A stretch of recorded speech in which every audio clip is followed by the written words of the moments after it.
Hello, everyone. If you like what I'm doing here, please consider subscribing, liking, and commenting. It would really help the channel out quite a bit. Thank you very much. The CBS Radio Mystery Theater presents...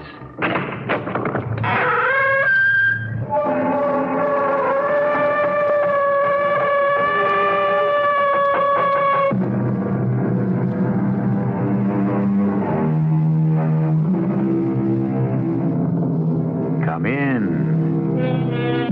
Welcome. I'm E.G. Marshall.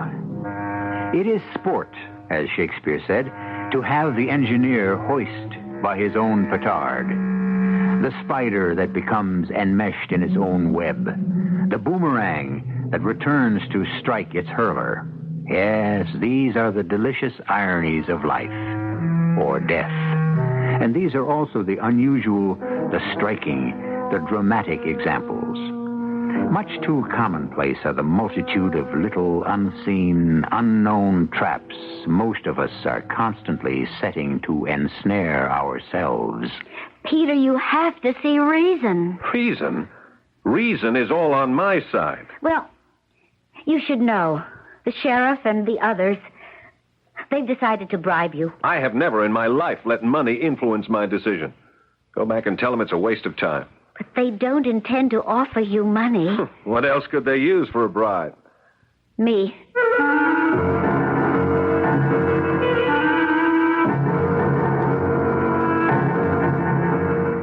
Our mystery drama, The Elixir of Death, was written especially for the Mystery Theater by Sam Dan and stars Paul Hecht.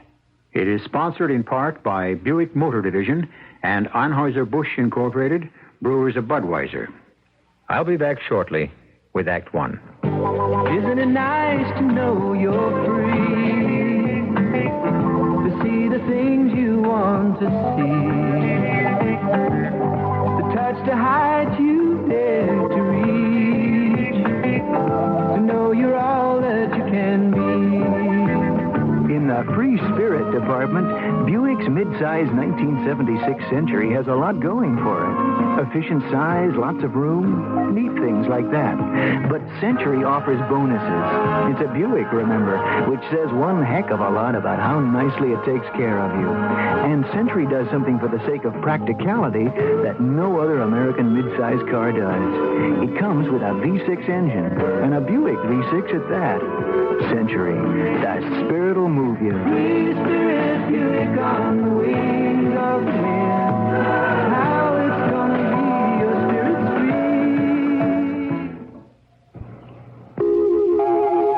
free. Dreams. We all seek to understand the many ways in which God reveals His Word. Throughout time, God has spoken to man in dreams. Jehovah said in the Old Testament, "Listen to my words. If a man be a prophet, I make myself known to him in visions. I speak to him in dreams."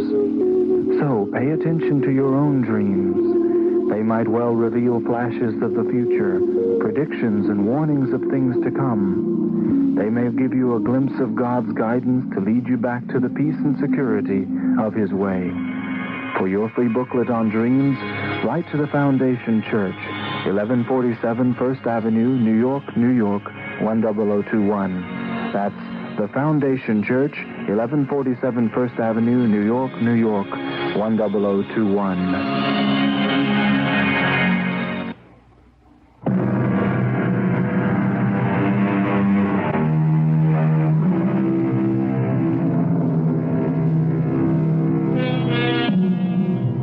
Let's get away from it all. From the rat race, the hurly-burly, the hustle-bustle. How many times have you heard someone say that? How many times have you said it yourself? Well, Peter Nevins has been saying it quite often, as a matter of fact. And everyone who knows him kind of smiles tolerantly. Peter Nevins, a brilliant young physician with a fantastically promising career, Peter is going to cast this all aside for the life of a country doctor. You actually, seriously intend to resign? That's what it says on the paper. Yeah, but why? Because I've had it. Had what? The rat race. I'm fed up with it. I want to live. want to breathe clean, pure air. I want to know the woods and the mountains. That's nonsense. Dr. Stern, I respect your ability as a man of medicine, Now, but... come off it. You made your choice long ago. What choice? You could have chosen something easy, pleasant, but you didn't. You chose medicine. You mean doctors don't have a right to live? Why are we indulging in this nonsense? You're a very special doctor, and you know it. I don't know anything of the kind. Why are you angry? I don't like it here. Here? In the hospital? The city here, the hopeless, helpless mess that life has become. But here's where you're needed. This can't be you talking. You know the level I'm talking about. You get something more than a headache or a bellyache, and you have to send that patient into a clinic for sophisticated treatment. What are you going to do out there, anyhow? Fish. Take pictures. Write poetry. Why didn't you say so in the first place? Oh, nobody ever listens to me. I've been saying it all along. Oh, look, Doctor, I like the work here, but I just can't stand the life. The life? I think you should see George Harris. I don't need a psychiatrist. Everybody needs a psychiatrist. But take the word city itself. The Greeks have a word for it, polis. We live in a metropolis, which means the mother city. The word police, it literally means the force of the city, you see? No. Politics, the affairs of the city. What does all this nonsense have to do with medicine? Everything. Because this is what life here is all about. Here we express our lives in rituals. We live by artificial rules. Aren't all rules artificial? People who live close to the soil, to nature, to the elements find greater and more genuine rewards in life. Oh, you think so? Dr. Stern, my mind is made up. Well, come to dinner tonight. It's probably the last decent meal you'll ever have. That's exactly what I mean. This chauvinism of yours, this belief that once you leave the city behind you, all you encounter is barbarism. Where exactly is this place where you intend to vegetate for the rest of your life? It is high in the mountains. It's 50 miles from anything that could be called a town. I give you 6 months.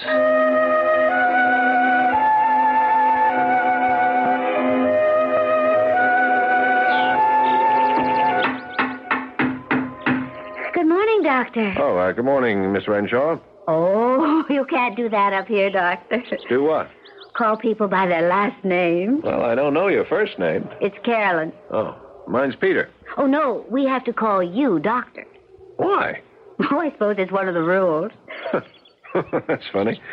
I just had a talk with a man before I left, and I contended that there was less artificiality and fewer rules in the country. That's not true. We have more rules here than anywhere else. Oh, I can't believe that. Oh, you'll find out. How'd you like my sign? Very neat. Peter Curtis Nevins, M.D. You know, that's what I always dreamed of doing. Personally hanging up my shingle. Oh, I'm sure you must have done that before. I had an office in a building made of glass and granite. My sign was inserted into place for me. You'll be the first doctor this village has ever had. You see? Already I own the distinction. I'd like to ask you a question. Go ahead. Whatever made you decide to leave a wonderful job in the big city and come here to this godforsaken place? I'm afraid I don't understand. Well, it just doesn't make sense. Well, it doesn't make any sense. Well, the tendency is for most folks around here to move out. But you're the first within recent memory to move in. You mean people who actually leave here? Oh, every chance they get. Would you leave too? I can't very well. Not anymore. Oh, I'm afraid I don't understand. It's 8 o'clock. I'll be late for classes. Oh, that's right. I remember now. You're a school teacher. Doctor, I am the school teacher.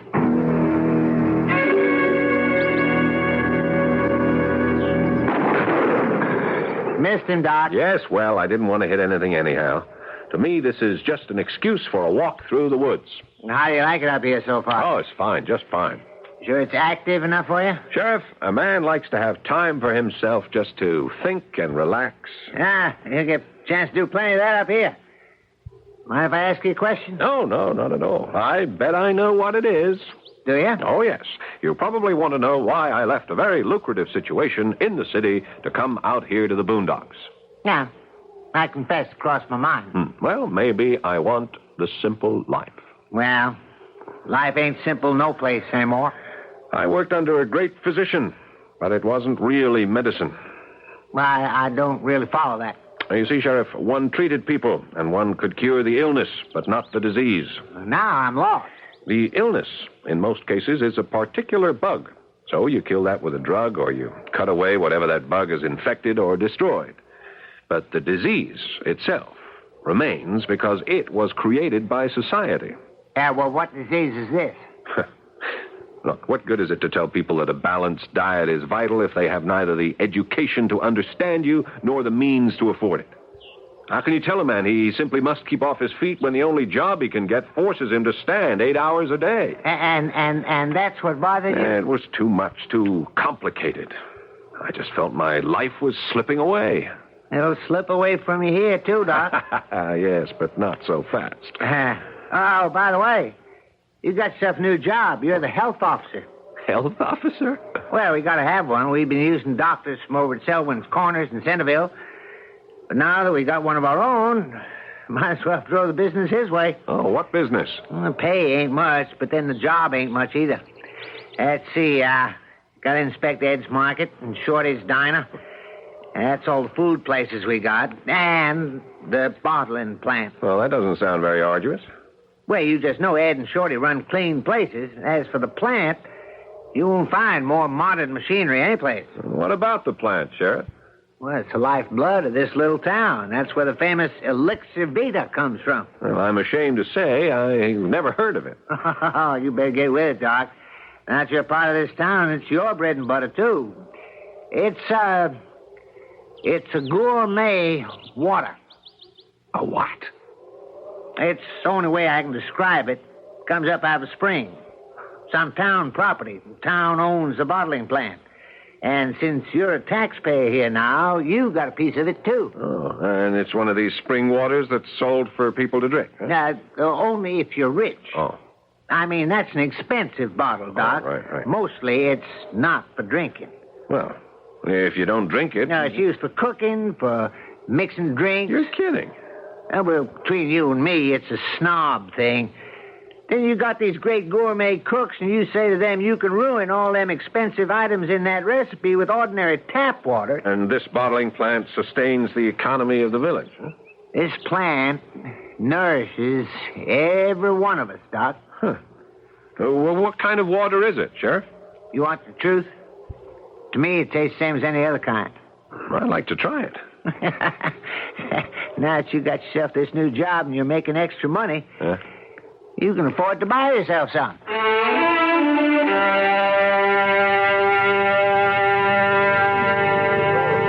May I propose a toast? Oh, of course. To a successful and happy practice in our fair little village. Well, I'll drink to that. Why did you order Elixir Vita? Well, it cost as much as a cocktail. I had to try it. What do you think? Well, it's rather pleasant. Do you like it? Well, it doesn't taste like anything at all to me. Tell me, are you glad you came here? Oh, yes. I feel completely at home now. You're not bored? Bored? Oh, the kind of sunsets you have up here, the lakes, the woods, the air. Well, that'll last a while. You happened to mention that people leave here. Why? Well, after a while, I suppose the sunsets just aren't enough. You said you would leave, too. I would, if I could. Well, if that's how you feel... I should have left 10 years ago. Why didn't you? My mother wasn't well. Oh, but that could have been an excuse. I probably didn't have the courage. Now it's too late. Oh, it's never too late to do what you want. I wanted to be free, to be my own man, so I walked out. I came here. You think you can be your own man here? Absolutely. I hope so. What's to stop me? I don't know. But all places are the same. Oh, don't say that. You don't know how different this place is. Different from what? The big city. On the surface, Doctor. Only on the surface.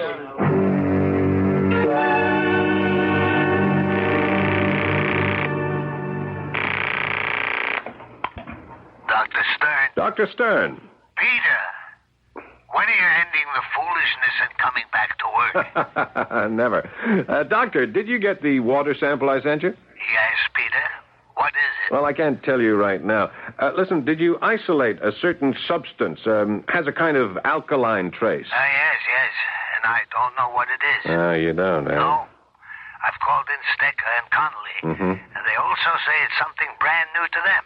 It defies analysis. Yeah, I couldn't break it down myself, which is why I sent it to you. Of what is this a sample? Oh, it's just some water. What are you looking for? I am not even sure. Stecker says it looks vaguely like a substance that has found to be lethal when consumed by people who have certain protein allergies. How's that? But she's not sure, and it's just a wild guess on her part. Yeah. But the substance you found in the sample I sent you can't identify that at all? No. Nobody can remember coming across it before. Listen, Peter, come back. Yeah. Thank you, Dr. Stern.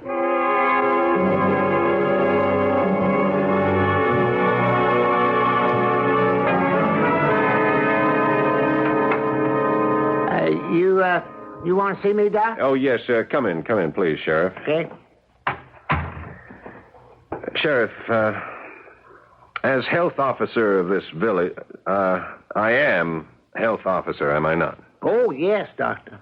That was made official last week by the Board of Selectmen. Yeah. Well, I may be compelled to make an official decision. You mean you found something out of line? I may have.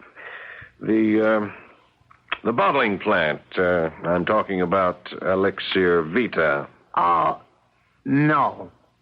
No, you can't be. Yes, Sheriff. We may have to close it down.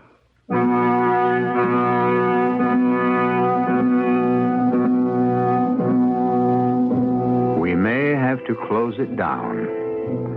A simple statement, and yet it can mean financial ruin and economic doom for an entire town. At this point, all we know is that Dr. Peter Nevins has fled to the country in order to find the simple life. What he and we are about to learn when I return shortly with Act Two is that there is no such thing as a simple life for complicated people.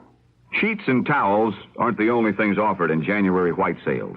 Now True Value hardware stores offer their exclusive True Test white paints at special low prices. Hi, Pat Summerall to suggest just one of those specially priced True Test paints. Easy Care Latex Flat Enamel for just $8.97 a gallon. Use it on walls and woodwork in any room.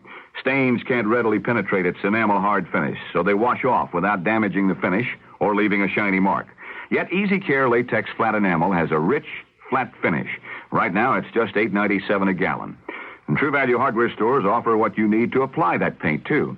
The True Test 5-piece painting set. You got a 9-inch roller with 2 covers, a wooden extension, and a ribbed metal tray with ladder clips. Just about everything you need for indoor painting jobs for just $2.97. Get this True Test painting set and take advantage of low prices on True Test white paint this Wednesday through Sunday, exclusively at participating True Value hardware stores. Women like myself are one reason why the advertisers-based newspaper buy in Chicago is now the Sun-Times Daily News. Because the Sun-Times Daily News now reaches more women 18 to 34, 39% more than the Tribune. And when it comes to men 35 to 54, the Sun-Times Daily News reaches a lot more of us, 36% more than the Tribune. So if you've got something to sell, and you want to sell me, remember, more women 35 to 54 read the Sun-Times Daily News, 23% more than the Tribune. That means you'd better face up to the facts. Because if you want to reach 18 to 34-year-old men, you'll find more of us reading the Sun-Times Daily News, 39% more than the Tribune. Face up to the facts. The Sun-Times Daily News now reaches more adults in every important age group and nearly 20% more total adults than the Tribune.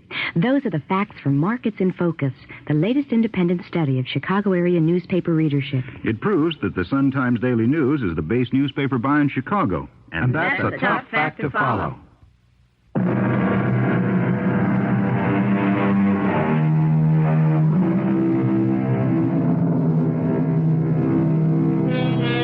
Elixir Vita, the elixir, the essence of life. It is supposed to be a delicious aid to the true gourmet, and it is the economic mainstay of an entire town. Is this happy equilibrium about to be upset? And by a man who has always been extremely reluctant to make waves? It appears to be true. Close the plant down? Well, Sheriff, Well, you can't do that, Doctor. I understand what the plant means to this community. Oh, no, you don't. Without that plant, we don't have a town. You can't do that. Now, look, I didn't say we were going to do it. I said we may have to do it. Why? Because I think there's something in that water. What? I'm not sure. And what does it do? Well, I'm not sure of that either. Now, let me understand just what you're saying. There may be something in the water, but you don't know what. Is that right? Right. And it may be doing something, but you don't know what that is either. Not yet. And on the basis of that kind of evidence, you want to close down the plant? It's not evidence. It's just a suspicion. That's even worse. You mean you close down the plant on just a suspicion? Well, Doc, you can't even convict a guy for murder if all you got is just plain suspicion. Well, this is a pretty strong suspicion. About what? About something in that water. All right. You're the health officer, and you could close us down if you felt it was your duty. But you'd have to say why. Unless you could do that, we could go to a judge. I know. On the other hand, if there was something wrong with our Elixir Vita and it harmed folks, we wouldn't want to be responsible. See what I mean? Oh, yes. I see what you mean.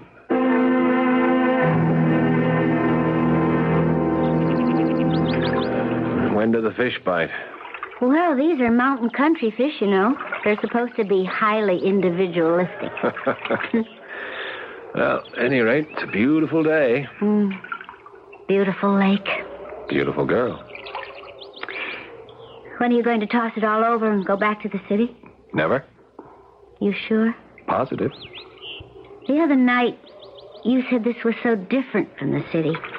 And I said, only on the surface. You asked how. And I said you'd find out. And I remember I didn't agree with you at all. You also said, in the city you couldn't be your own man. Whereas here... What brings all this on? The city may have just caught up with you. In what way? In every way. Name one. Intrigue. Intrigue? Up here? You'd be surprised. Sheriff Blakely took me into his confidence. Oh.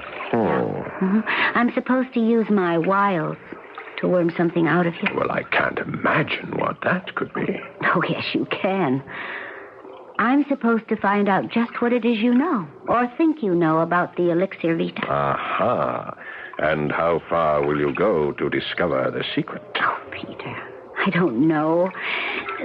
This thing has acquired a life of its own. We'll just have to see how it develops. I feel like an enemy general in a movie about to be done in by a beautiful spy. You see, there is intrigue in this town. And once you dig down deep enough beneath the surface, you may never have left the big city at all.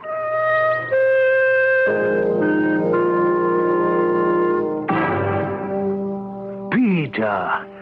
Hello, come in. When I heard it was you, I couldn't believe it. Morning, Dr. Stern. How did you ever manage to tear yourself away from your busy practice?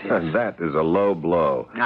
And unworthy as well. Forgive me. Has Stecker done the lab work I asked for? Yes.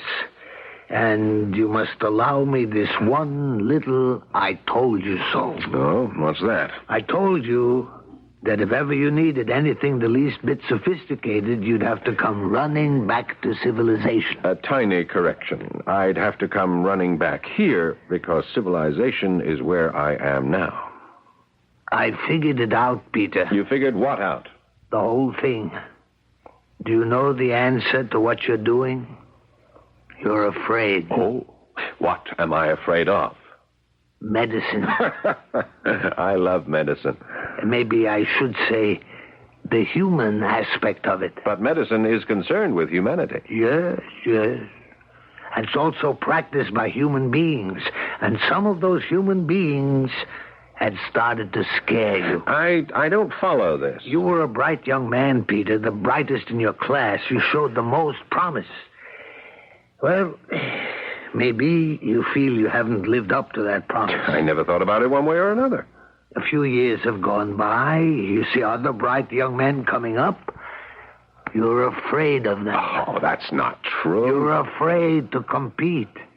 That's why you create this fantasy about the country, The purity of the simple life. Well, maybe I just love to fish, the way you love gourmet cooking. Yes, I'm a gourmet cook, and I'm a master bridge player, but I'm a doctor first. Oh, we're having this argument again. Peter, why are you afraid?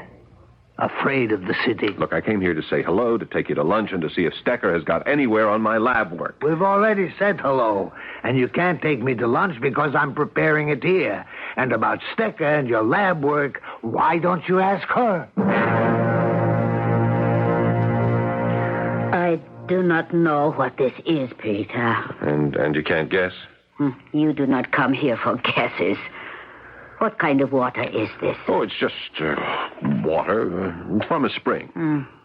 And you wish to know if you can drink this water? Well, I thought I'd analyze it myself, and when I did, I saw this substance in it that I couldn't identify. What it is, we do not know.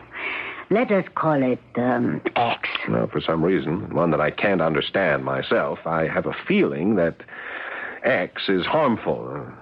Is that true? I cannot yet be sure. X reminds me of something. It is not the same thing, but it could be similar. What's that? It could be dangerous for people who suffer from a protein deficiency. Are you sure? No. I suspect. That is all. Can you find out? I can try. Well, how long will it take? Peter, you know how long these things may take. 10 minutes, 10 days, 10 years, forever.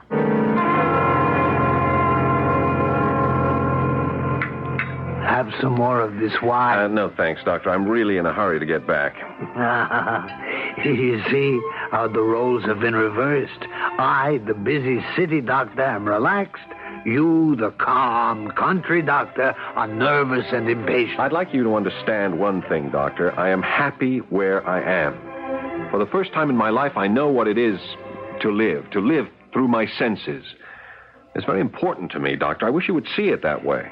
What do you really want me to understand?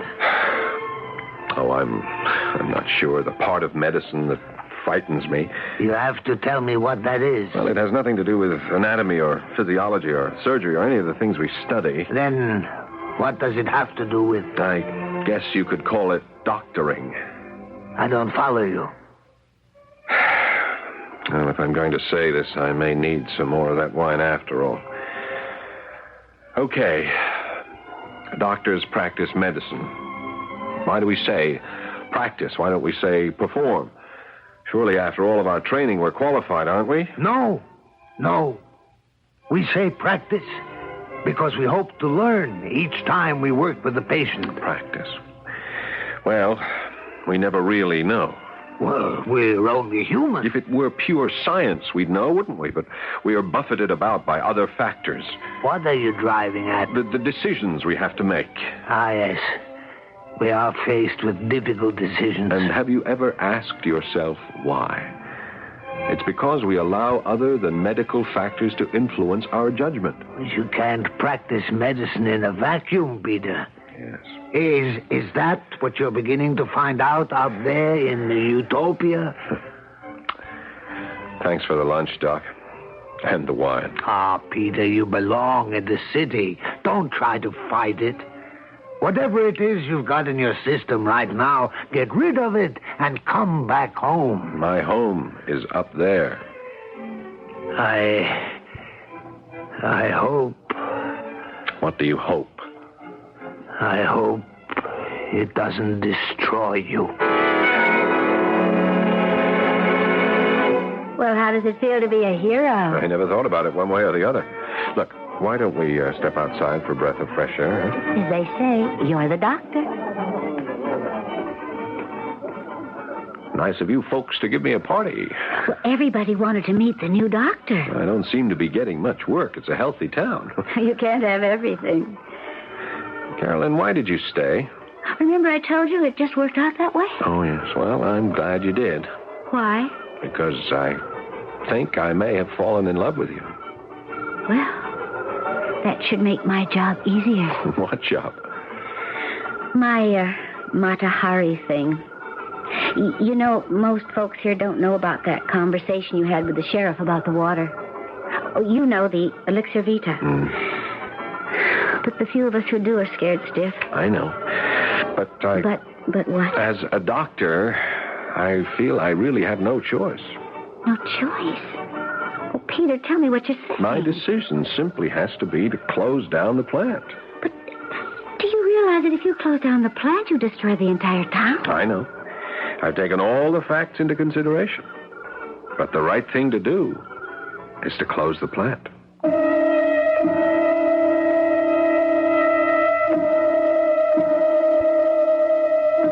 How quickly we come to realize that right and wrong are really relative matters. Once we get out into that hard, cold world, how soon we perceive the incredibly complex web of conflicting interests that surround each act we perform. How rapidly we learn that there are two sides to each story. Well, that's life. And that's also the third act, which I shall bring here in just a few moments. Good music, good friends, good beer. That's what I call enjoyment. But on Thursday night, January 15th, I'm calling it Swing Out Sweet Land, a 90-minute super spectacular television special packed with music, studded with stars, sponsored by Budweiser, and hosted by a good friend of mine, the Duke himself. Ed, you Budweiser people can't say a thing without darn near saying it all. You told them what it is, when it is, and how good it is. Now I'm going to tell them who it is. Good idea. Folks, the list of stars you're going to see Thursday night reads something like this. Bob Hope, Tommy Smothers, Phyllis Diller, Roy Clark, Jack Benny, Lucille Ball, Dean Martin, Bing Crosby, Johnny Kaye. Duke. Red Skelton. Duke, we're just about out of time. And about 15 other big names. What more can I say? Watch them Thursday night. Now that says it all. Anheuser-Busch Incorporated, World Headquarters, St. Louis, Missouri. Sheets and towels aren't the only things offered in January white sales. Wednesday through Sunday, True Value hardware stores offer their True Test white paints at special low prices. Just one of those paints is True Test Easy Care Latex Flat Enamel.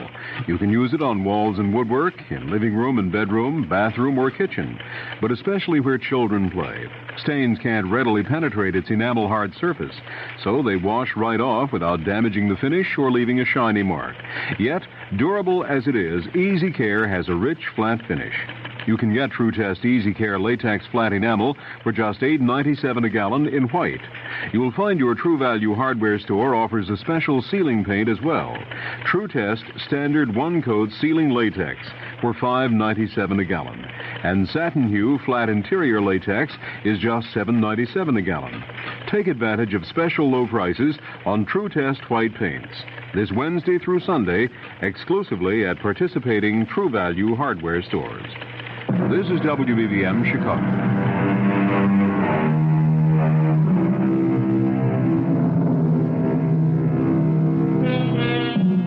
As one of the world's greatest realists once said, you can't make an omelet without breaking eggs. And we have here a Dr. Nevins who, figuratively, is going to break some eggs, simply because it's a matter of duty. The problem is, he's talking to one of the eggs right now. You're going to close down our bottling plant? Why? Because I suspect something harmful in the elixir. What? I don't know yet.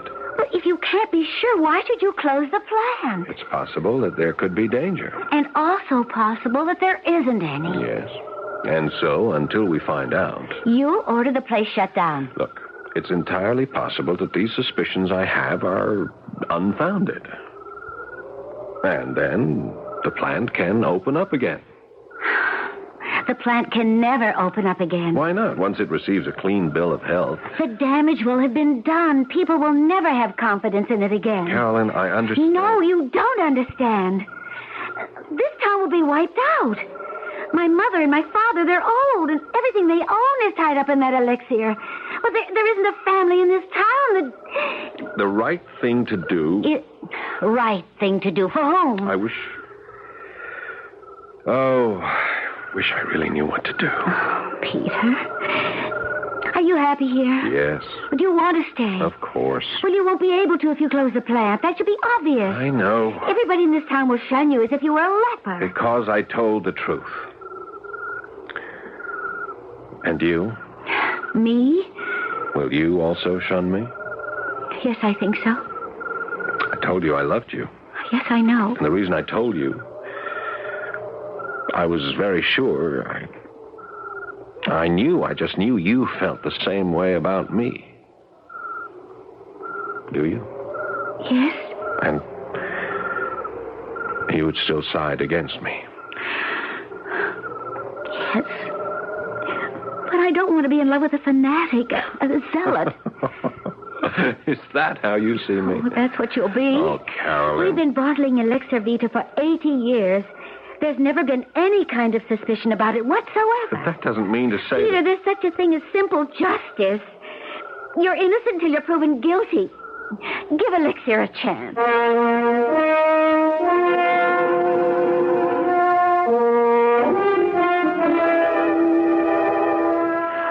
Put on your shirt, Doctor. What's the verdict, Doctor? You need a doctor, you come back to the city. You mean there are no doctors in the nearby town? All right. Am I all right? Yes. Bit run down, some protein deficiency. Oh, I don't get very much sleep. You mean the country air? It's all a fake? I have nightmares. What's bothering you? I wish I knew. You leave here, you think you've discovered a Garden of Eden? It is, in many respects. I found a girl. A girl you could have found anywhere. I have found a lovely, peaceful community. Friendly, happy people. And nature. Nature is gone from your life in the city. A Garden of Eden. But in every Garden of Eden, there has to be a snake. What's yours? Who says there's a snake? What else has been keeping you awake nights? Come home, Peter. You keep asking me to come home, and I keep telling you that I just can't. Well, you talk as if it's something terrible. It is. Look, I was born here, in the southeast section. You know what that used to be. I used to be one of the worst slums in America. That's where I come from. So do I. Yes. Doctor, I never told you this before, but my father just disappeared one day. My mother was killed in an accident, and one night there was a fire, and I couldn't get out of that hole they called a room. The ceiling fell down. It would have killed me, except I was under the bed, and for hours I lay there suffocating and choking. How I fought to breathe. It was quite by accident that the firemen found me. Nobody thought I would live. But you did. Yes, and I never forgot it. I can't forget it. Well, do you want to keep savoring it? I wanted to make something of myself so I could leave the city, this terrible city, the killer city, and I did. I found a place where I can breathe. So? What's your problem? I don't know. I'm not sure.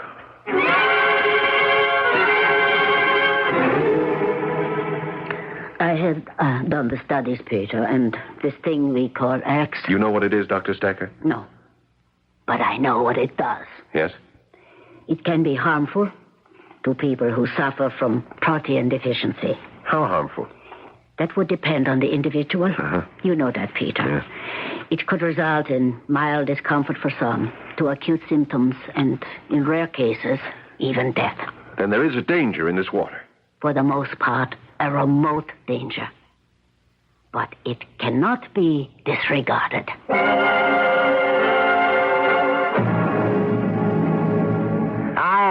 I still don't follow you, Doctor. For certain people, Sheriff, this water could be dangerous, even lethal. Well, how come there's never been any complaints? We have experimental data to prove there may be a danger in the elixir for people who have a protein deficiency. That's the first I ever heard of it. I'll just have to close the plant. Now, Peter, you got to understand. All right, Sheriff. There is a way out. It's a compromise. The town will take whatever it can get. Good. Now, on each label, we'll print the warning. Dangerous for people with protein. No. We can't take that. Why not? It'll kill us. You put something like that on the label, and who's going to buy it? Now, why can't we wait till we're sure? Now, just take a few days, Peter, and think about it. Think about it.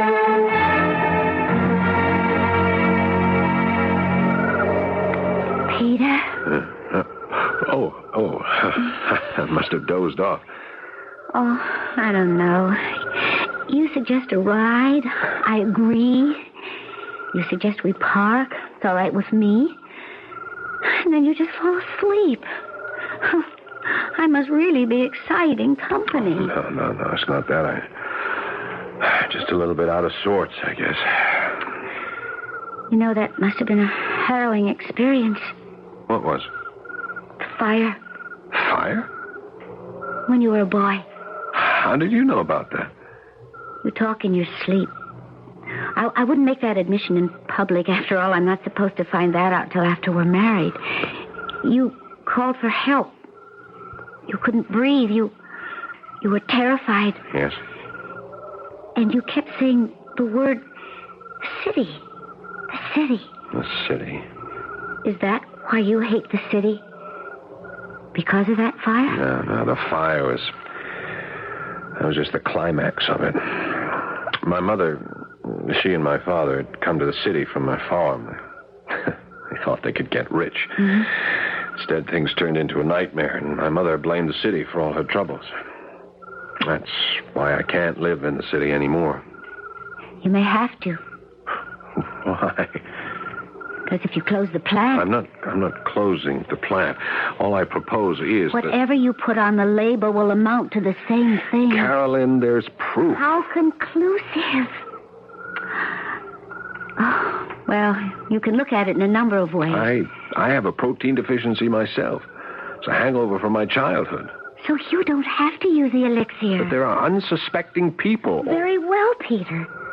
Theoretically, you're in the right. Now, let me tell you what happened last night. My mom and dad, the sheriff, the selectmen, they held a kind of private meeting about you. About me? Mm-hmm. What to do about you. Well, they didn't say it in so many words, but it was decided to offer you a bribe. Money? Not as blatant as that. Since you're an important member of the community now, you should own a larger share of the bottling plant. If anybody tries... They won't. They soon saw it was foolish. Well, one thing I can tell you, I can't be bribed. But you are, Peter. You are being bribed. How? By this life. This kind of existence you've always longed for. The kind of town you always pictured. Even by me. For some reason, I'm the kind of girl you always wanted.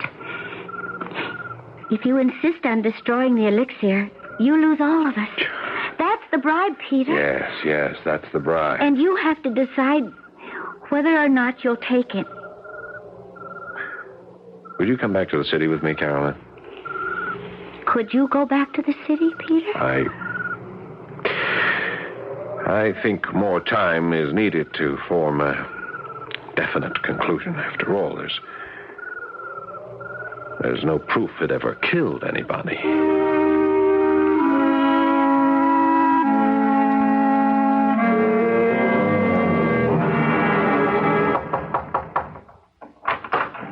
Oh, Peter, darling, Hello. You're early. Dinner isn't quite ready.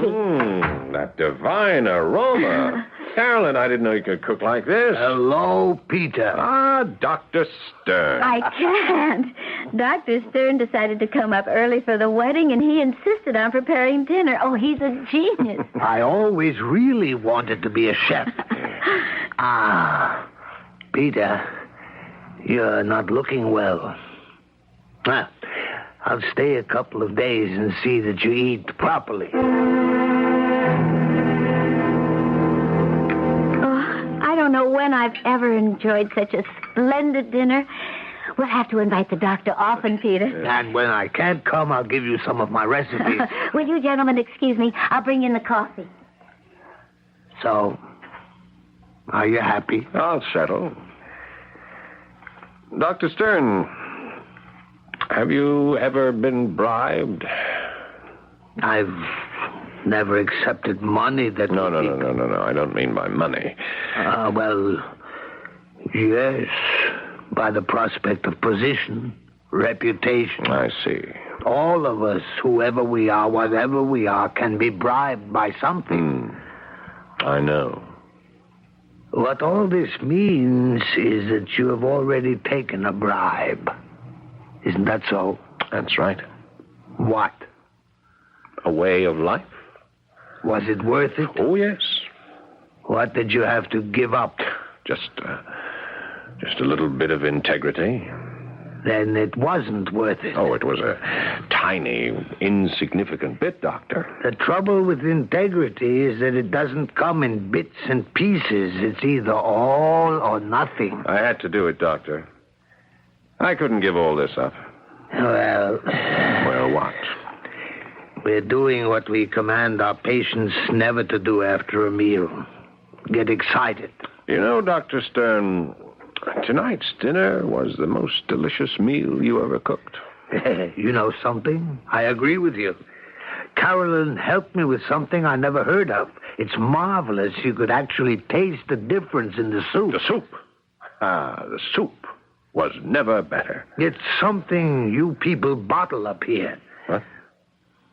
What are you talking about? It's that water, what do you call it? The Elixir Vita. Doctor, you mean you prepared the dinner with Elixir Vita? I always considered myself a gourmet, and here I'd never even heard of. But you should know all about it. You've been having it every time Carolyn made dinner for you. Imagine, back home, I buy the most expensive ingredients, and then I use ordinary water. It just doesn't make sense. Carolyn! Peter, is something the matter? What is it, darling? All the time I've been having dinner here at your house. Have you been cooking with Elixir Vita? Well, of course. You mean I've been ingesting that stuff? Ingesting? Well, that's kind of a strange word to use with Elixir Vita. Just tell me the truth. Every meal you've had since you've come to this village, wherever you've eaten it, contains Elixir Vita. What? Well, we all use it. That's why the food tastes so good. No wonder I'm starting to feel like this. Peter, are you all right? Dr. Stern? No. He looks a little bit tired, run down, but I think he's all right. No, Doctor. If you examined me, you'd see that I am on my way to severe illness. Maybe death. What are you saying? But I'm fortunate. I can save myself. I know. But the others, how many others will suffer and never know why? Until one day. Peter. One day. Peter. I'm sorry, Carolyn. I am very sorry, but as the health officer and as a doctor, I really have no choice. And if that means the sky will fall, well, let it.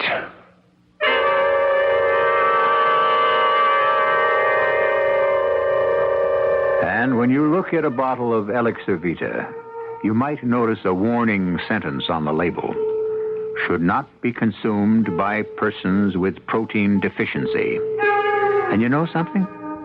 The sky didn't fall. Things went on as usual. Peter married Carolyn, and everybody's happy. This story was designed especially for those of you who complain we don't have enough happy endings. I'll have other happy tidings in just a few moments. Share a ride with a friend. Share a smile when you're round the bend. Let somebody brighten up your day. Share a ride with a friend. Drive together and the time you spend will speed along as you go your way. Double up every morning. Double up going home at night. Double up every day. It's a better way. We're gonna have more fun together. Talking about the latest style. We passed away the miles. Glad that I'm not driving home alone. Talking about the game last night. A guy made a play that was out of sight. It's nice to talk to someone going home. Double up every morning. Double up going home at night. Double up every day. It's a better way. We're gonna have more fun together. Please try driving alone. A public service of this station, the U.S. Department of Transportation, and the Advertising Council.